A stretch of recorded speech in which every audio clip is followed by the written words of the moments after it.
क्या आप जानते हैं कि इंटरनेट की असली रीढ़ क्या है? अगर आपको लगता है कि ये सैटेलाइट्स हैं, तो आपको हैरानी होगी। असल में ये समुद्र के नीचे बिछी विशाल फाइबर ऑप्टिक केबल्स हैं, जो दुनिया के 99% डिजिटल डेटा का आदान प्रदान करती है। मेटा, गूगल, माइक्रोसॉफ्ट और अमेजन जैसी दिग्गज कंपनियां अब इस क्षेत्र पर अपना नियंत्रण बढ़ा रही है। लेकिन समुद्री केबल्स पर नियंत्रण का मतलब क्या है? क्या ये केबल्स किसी नए भूराजनीतिक संघर्ष का कारण बन सकती हैं? और क्या ये इंटरनेट के भविष्य को प्रभावित करेगा? चलिए इस रोमांचक सफर पर चलते हैं और जानते हैं महासागर के नीचे छिपे डिजिटल युग के इस राज को। क्या आप जानते हैं कि इंटरनेट की रीढ़ क्या है? स्पॉइलर अलर्ट, ये सैटेलाइट्स नहीं है। वास्तव में ये समुद्र के नीचे बिछी केबल्स हैं। दुनिया के 99% डिजिटल डेटा का प्रसारण इन्हीं केबल्स के माध्यम से होता है।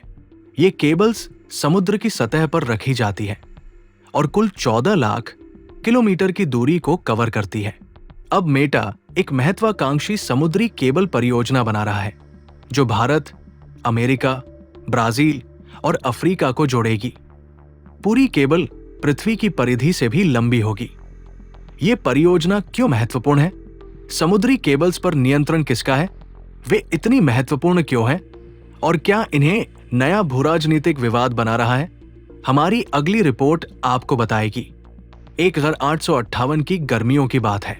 सालों की महत्वाकांक्षा के बाद एक नाजुक कॉपर केबल अटलांटिक महासागर के पार बिछाई गई थी, जो वेलेंशिया द्वीप, आयरलैंड को न्यूफाउंडलैंड, कनाडा से जोड़ती थी।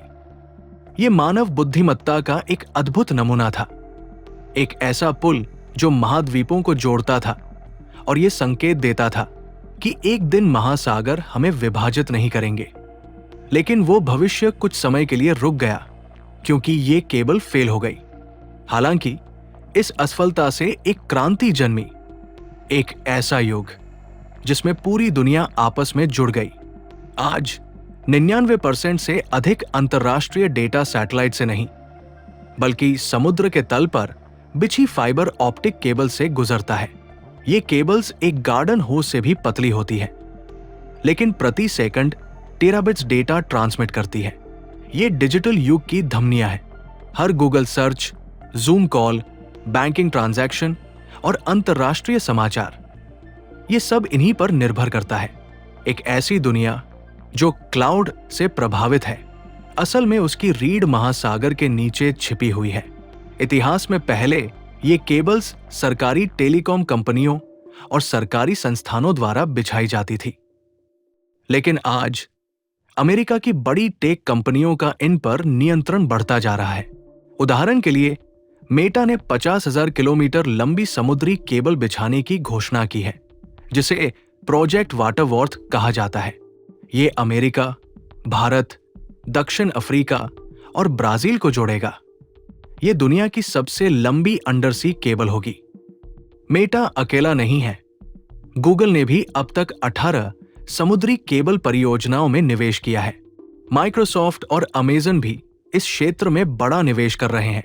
इस समय दुनिया भर में 500 केबल लाइंस हैं, जो 14 लाख किलोमीटर से अधिक दूरी को कवर करती है। ये सभी महासागरों में फैली हुई है और यही वजह है कि वे कई खतरों के प्रति संवेदनशील हैं।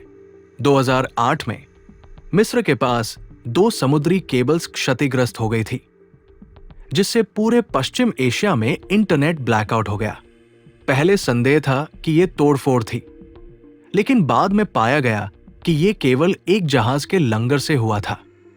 लेकिन यह केवल प्राकृतिक या आकस्मिक नुकसान तक सीमित नहीं है। समुद्री केबल्स भूराजनीतिक विवादों का केंद्र भी बन गई है।